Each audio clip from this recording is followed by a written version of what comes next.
Coral দিয়ে আঘাত করতে হবে। আমার আরো একটি বর্ণনা,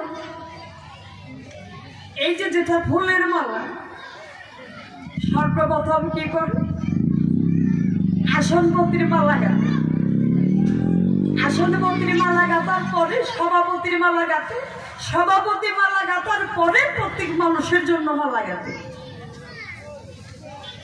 আমি বুঝতে কিছু পারি নাই।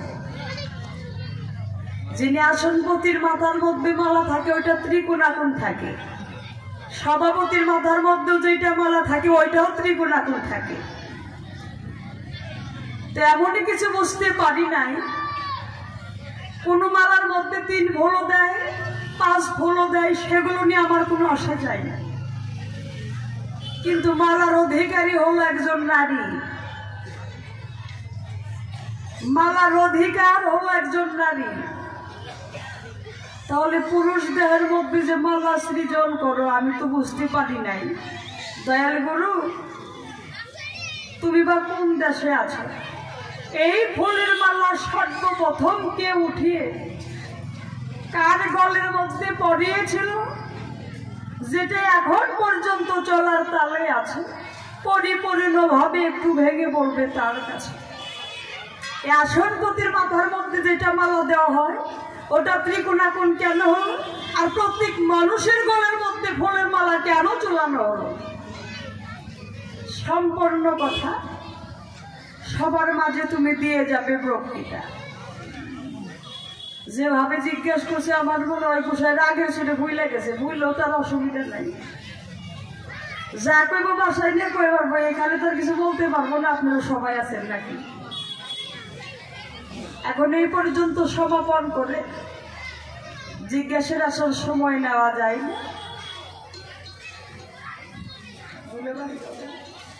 সুর সঞ্চয়ের মাধ্যমে আগামী বছরেও না নারী মানুষদের এখানে কেন পাঠানো হয়েছে জানে?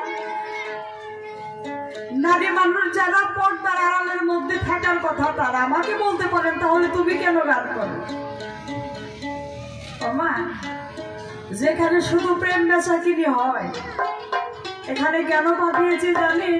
যেখানে শুধু প্রেম বেচাকিনি হয় সেখানে কোনো, আমি যে অবস্থায় আছি, যদি কেউ আমাকে বলে যে আসমিনা কিনা আমার মেয়ের মতো দেখা যায়, হ্যাঁ, ইন্দ্র আদি যারা ছিল সমস্ত কিছু তারা ঘুমের মধ্যে পড়ে গেল। তেমন কেউ যদি বলে যে বাসার মধ্যে যে ঘর স্ত্রী রেখে আসলাম তার মতো না দেখা যায়, যখন ওই কথা বলল ইন্দ্র আদি যা ছিল সমস্ত কিছু তারা জাগৃত হয়ে গেল। মাগো, এই নারীকে দর্শন করলে পরে আগে বলি হজের সওয়াব পাওয়া যায়, আবার এই নারীকে দর্শন করলে পরে মানুষ হাবিয়া দুজগের ভাগী হয়ে যায়। যে মেয়েটার মনের মধ্যে পর্দা নাই, সারাদিনও যদি পর্দা করে থাকেন সে পর্দার দাম নাই। আগে মনের ঘরে পর্দা করতে হবে, তারপরে বাইরে পর্দা করতে হবে। কাজেই করে মানা আমাদের এখানে কেন পাঠিয়েছিল? যিনি বিশ্ব সত্তারী আমার ফাতেমার জীবনের মধ্যে প্রমাণ আছে, যিনি আমাদের জগতের জননী ফাতেমা কত অপমান, কত লাঞ্ছনা, কত কিছু পাওয়ার পরেও তিনি বিশ্ব সত্তারিণী,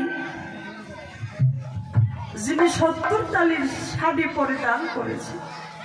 বাবু, যাকে 70,000 রূপের জ্যোতি দিয়ে সৃষ্টি করা হয়েছিল, তার কাছ থেকে 1000 রূপের কিরণ দিয়ে সারা জাহানের নারীকে সৃষ্টি করা হয়েছে, যিনি 70,000 রূপের কিরণের মালিক আমার জগতের জননী ফাতেমা। সেইভাবে না হোক, কিছু হলো আদর্শ তো আমাদের মধ্যে থাকতে হবে, তাহলে তা না হলে তো নারী জীবন যাবে। তাই আমি এমন কিছু চাই না যে আমাদের মায়েদের মাঝখান থেকে কোনো হাল্লা আসুক। এখন একটি সুর পাচারের মাধ্যমে আমি যাবো।